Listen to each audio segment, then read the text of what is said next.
ایک عیسائی راہی پیٹر نے کچھ من گھڑت کہانیاں لوگوں کو سنائی اور عیسائیوں کو اس بات کا یقین دلایا کہ مسلمان ان پر ظلم و تشدد کر رہے ہیں۔ اس نے اپنے ساتھیوں کے ساتھ برطانیہ، جرمنی، اٹلی، یونان اور تمام بڑے بڑے یورپی ممالک کا سفر کیا اور عیسائیوں کو مسلمانوں کے خلاف اکسایا۔ لہٰذا سن 1095 عیسوی میں عیسائی پوپ نے فرانس میں ایک کانفرنس منعقد کی جس میں عیسائیوں پر زور دیا گیا کہ وہ اٹھ کھڑے ہوں اور یروشلم کو مسلمانوں سے آزاد کروائیں۔ انہوں نے اس جنگ کو مقدس جنگ کا نام دیا۔ اس دوران تمام یورپ میں ایک افواہ پھیلا دی گئی کہ حضرت عیسیٰ دوبارہ نازل ہو کر عیسائیوں کے تمام مصائب کا خاتمہ کریں گے، لیکن اس کا نزول اسی وقت ہوگا جب یروشلم کا مقدس شہر مسلمانوں کے قبضے سے آزاد کر لیا جائے۔ اس افواہ نے عیسائیوں کے مذہبی جوش میں بے پناہ اضافہ کر دیا۔ عیسائی مذہبی رہنماؤں نے اس بات کو عام کیا کہ اگر کوئی چور، بدماش اور بد کردار بھی بیت المقدس کی زیارت کرے گا تو وہ جنت کا مستحق ہوگا۔ لہٰذا اس عقیدے کی بنا پر ہر طرح کے لوگ بیت المقدس آنا شروع ہو گئے۔ اس جنگ میں 10 لاکھ صلیبیوں نے حصہ لیا، لہٰذا عیسائی فوج جتھوں کی شکل میں یروشلم کی طرف بڑھنے لگی۔ یہ لوگ جن ریاستوں سے بھی گزرتے، مزید عیسائی قبیلے کے لوگ ان سے عامل تھے اور اس طرح ان کی تعداد بڑھتی چلی گئی۔ تقریباً پورا یورپ ہتھیاروں سے لیس جوش و خروش کے ساتھ یروشلم کی طرف بڑھتا رہا۔ جب یہ لوگ یروشلم پہنچے تو سلجوق فوج سے ان کا سامنا ہوا، لیکن 40 دن کے بعد سلجوقوں نے ہتھیار ڈال دیے۔ عیسائی حملہ آور یروشلم میں داخل ہو گئے اور مسلمانوں کے خون سے ہولی کھیلی گئی۔ پورے شہر میں مسلمانوں کی لاشیں بکھری تھیں۔ بربریت کا یہ عالم تھا کہ مسلمانوں کو ان کے گھروں کے چھتوں سے نیچے پھینک دیا جاتا اور انہیں زندہ جلایا جاتا تھا۔ تاریخ میں ایسی ظلم و بربریت کہیں دیکھنے کو نہیں ملی۔ مسجد مسلمانوں کے خون اور کٹی ہوئی اعضاء سے بھری ہوئی۔ 8 دنوں کے اس محاصرے میں تقریباً 60,000 مسلمان قتل کیے گئے۔ شہر کو فتح کرنے کے بعد عیسائیوں نے پوپ کو یہ خبر سنائی کہ ہم نے شہر فتح کر لیا ہے اور ہم نے مسلمانوں کا ایسا خون بہایا ہے کہ جب ہم حضرت سلیمان کی عبادت گاہ میں داخل ہوئے تو ہمارے پاؤں مسلمانوں کے خون میں دھسے ہوئے تھے۔ یروشلم پر عیسائیوں کے قبضے کے بعد پوری مسلم دنیا پریشان تھی، لیکن خلیفہ اتنا کمزور تھا کہ کچھ نہ کر سکتا تھا۔ جلد ہی یروشلم پر قبضہ کرنے والے عیسائی فوج کو پورے یورپ کا سہارا مل گیا اور انہوں نے فلسطین، شام اور اردن کے علاقوں پر بھی قبضہ کر لیا، جہاں بے دریغ مسلمانوں کا قتل عام ہوا، عورتوں کی عصمت دری کی گئی اور طرابلس میں مسلمانوں کی اس عظیم لائبریری کو جلا دیا گیا جہاں فلسفہ اور سائنس کے موضوعات پر تقریباً 19 لاکھ کتابیں موجود تھیں۔ لیکن ہر عروج کو ایک دن زوال ہے، لہٰذا حالات نے اس وقت کروٹ لی جب سلطان صلاح الدین ایوبی مصر کے حاکم بنے۔ سن 1186 عیسوی میں عیسائیوں کے ایک فوجی جتھے نے رینجنولڈ کی رہنمائی میں مدینے پر قبضے کے غرض سے حجاز مقدس پر حملہ کر دیا، لہٰذا صلاح الدین ایوبی ایک لشکر لے کر فوراً رینجنولڈ کے تعاقب میں نکلا اور حتیم کے مقام پر دونوں آمنے سامنے ہو گئے۔ لہٰذا 1187 کو حتیم کے اس مقام پر تاریخ کی ایک خوفناک جنگ لڑی گئی جس میں سلطان نے دشمن کے لشکر پر ایسا آتش گیر مادہ ڈلوایا کہ زمین پر آگ بھڑک اٹھی۔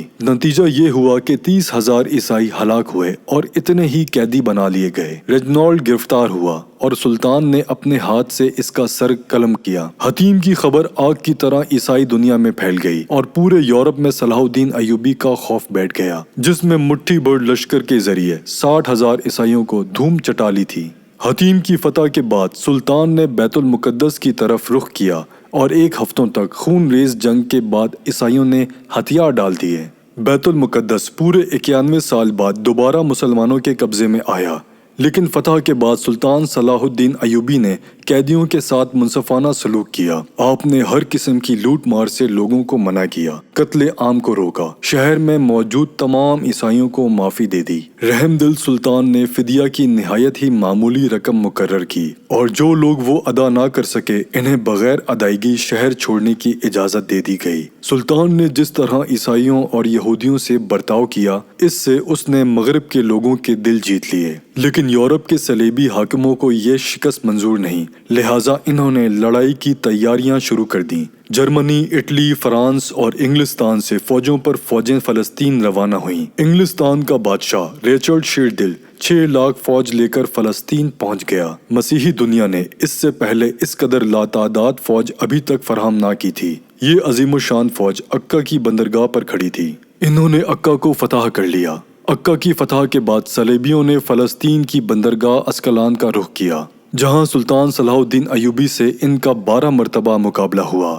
اس مقابلے میں سلطان نے جواں مردی اور بہادری کی مثالیں پیش کیں، لیکن چونکہ کسی بھی مسلمان حکومت یا خاص کر خلیفہ بغداد سے کوئی مدد نہ پہنچی، لہٰذا سلطان کو پیچھے ہٹنا پڑا۔ اس دوران میں سلطان نے بیت المقدس کی تیاریاں مکمل کیں، کیونکہ اب صلیبیوں کا اگلا نشانہ بیت المقدس تھا۔ 1190 عیسوی میں تیسری صلیبی جنگ کا آغاز ہوا، جس میں سلطان کے مختصر سے لشکر نے یورپ کے عظیم فوج کا بڑی جرات مندی سے مقابلہ کیا۔ جب فتح کی کوئی امید باقی نہ رہی تو صلیبیوں نے آخرکار صلح کی درخواست کی۔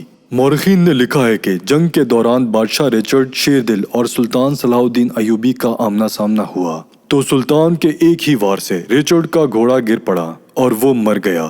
ریچرڈ بے بسی کی حالت میں کھڑا تھا۔ سلطان چاہتا تو ایک ہی وار میں اس کا کام تمام کر سکتا تھا، لیکن یہ سلطان کی اعلیٰ ظرفی تھی کہ ایک بے بس شخص پر ہاتھ اٹھانا اسے گوارا نہ کیا۔ اس نے اپنے سپاہی کو حکم دیا کہ بادشاہ کے خاطر ایک گھوڑا لایا جائے تاکہ وہ گھوڑے پر بیٹھ کر مقابلہ کرے۔ سلطان کی اس فیاض اور رحم دلی سے ریچرڈ اتنا متاثر ہوا کہ اس نے لڑنے سے ہی انکار کر دیا۔ لہٰذا ریچرڈ اور صلاح الدین کے درمیان معاہدہ طے پایا، جس کے مطابق بیت المقدس مسلمانوں کے قبضے میں رہا۔ ارسوف اور عکا کا شہر صلیبیوں کو دے دیا گیا اور تمام مذاہب کے زائرین کو یروشلم آنے کی اجازت ملی۔ سلطان نے نہ صرف یہ کہ ان زائرین کو ہر قسم کی آزادی دی، بلکہ اپنی جانب سے لاکھوں زائرین کی دعوت و آسائش اور راحت کے انتظامات کیے۔ سلطان کا غیر مسلموں سے سلوک عین اسلامی تعلیمات کے مطابق تھا، اور یہ اس بات کا ثبوت ہے کہ اسلامی حکومت میں غیر مسلموں کے حقوق بھی اسی طرح محفوظ ہوئے ہیں جس طرح مسلمانوں کے۔ اپنی تمام تر فتوحات اور سلطنت کے باوجود سلطان صلاح الدین نے انتہائی سادگی اور فکر کی زندگی گزاری۔ 5 امیر ترین سلطنت یعنی شام، ایران، مصر، حجاز اور یمن کا مالک ہونے کے باوجود ان کا اپنا کوئی گھر نہیں تھا۔ پوری زندگی عام سپاہیوں سا لباس پہنا۔ زہد کا یہ عالم تھا کہ ان کے پاس کوئی زمین یا جائیداد تک نہ تھی۔ پوری زندگی حج کی تمنا میں گزار دی، مگر مالی تنگی اور غربت نے آپ کو اتنا موقع نہ دیا کہ بیت اللہ تک کا سفر کر پائیں۔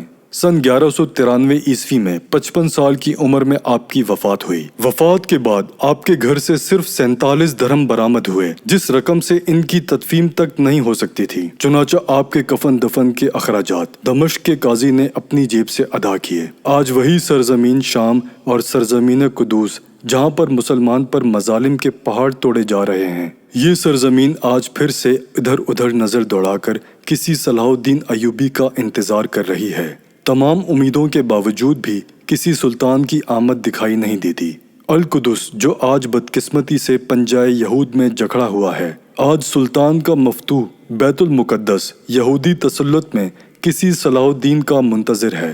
لیل و نہال کی کتنی گردشوں نے قبلہ اول کی آہو قرار سنی ہوگی۔